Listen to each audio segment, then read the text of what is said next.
நம்ம இன்னைக்கு வந்து சில ஸ்ட்ரெச்சஸ்லாம் செஞ்சு பார்க்கலாம். இடுப்பு வலி, கால் மூட்டு வலி அந்த மாதிரி இப்போல்லாம் நிறைய பேருக்கு அதிகமாக இருக்குது. அதை குயிக்காக எப்படி ரிலீவ் பண்ணுறது அப்படிங்கிறத மாதிரி சில ஸ்ட்ரெச்சஸை நம்ம இன்னைக்கு செஞ்சு பார்க்கலாம்.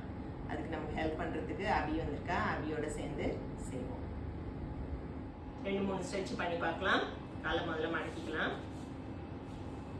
கையை வந்து ஷோல்டர் வித்தில் வச்சுக்கணும். ஓகே, முதல்ல சென்டரில் இருக்கும்போது ப்ரீத் இன் பண்ணிட்டு ப்ரீத் அவுட் பண்ணும்போது உங்களோட ரைட் சைடு 2 காலையுமே கொண்டுட்டு போவீங்க. ஷோல்டரை வந்து ஃபர்மாக வச்சுக்கணும். ஷோல்டர் அப்பர் பாடி வந்து மூவ் பண்ணல. ஸோ இந்த ஸ்பைன் ஃபுல்லாக டில்ட் பண்ணி மேலே வந்துருக்கு. சரியா? Back to the centre. Now towards your left side. முடிஞ்சா நீங்க வந்து ரைட் சைடு திரும்பி பார்ப்பீங்க. ஒரு கம்ஃபர்டபுளான பொசிஷன்ல நீங்க இருக்கணும். ஏதாவது பெயின் எதுவும் இருந்துச்சுன்னா நீங்க பண்ணக்கூடாது. Back to the centre.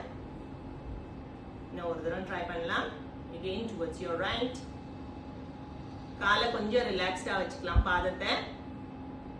Back to the centre and towards your left side.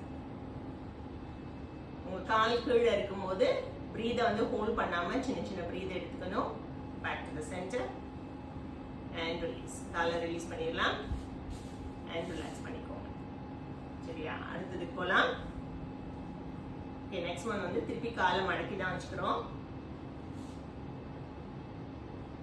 இப்போ வந்து உங்களோட ஸ்பைனை மட்டும் நீங்க வந்து லிஃப்ட் பண்ணணும். ஸ்பைனை வந்து லிஃப்ட் பண்ண போறோம். பட்டெல்லாம் மேட்ல தான் இருக்கு. ஒன்லி உங்க ஸ்பைன் மட்டும் தான். ஷோல்டரை நல்லா ஃபர்மா பிரஸ் பண்ணிட்டு ஸ்பைனை தூக்குனீங்கன்னா நீங்க பாருங்க, என்னோட கையை உள்ள விட்டேன்னா அந்த அளவுக்கு கேப் இருக்கு. ஸோ ஸ்பைனை லிஃப்ட் பண்ணிட்டு அப்புறம் ப்ரீத் அவுட் பண்ணும்போது நல்லா ஸ்குவீஸ் பண்ணுவீங்க. உங்க வயிறு, உங்களோட இன்னர் ஆர்கன்ஸ் எல்லாத்தையும் நல்லா டைட்டா ஸ்குவீஸ் பண்ணணும்.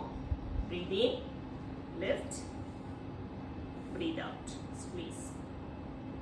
இன்னும் ஒரு தடவை ட்ரை பண்ணலாம். Breathe in and breathe out. Relax பண்ணிக்கலாம். காலை ரிலீஸ் பண்ணிட்டு ஸோ இந்த மாதிரி இடுப்புக்கான பயிற்சியை வந்து ஒரு 3லேருந்து 5 தரம் பண்ணலாம்.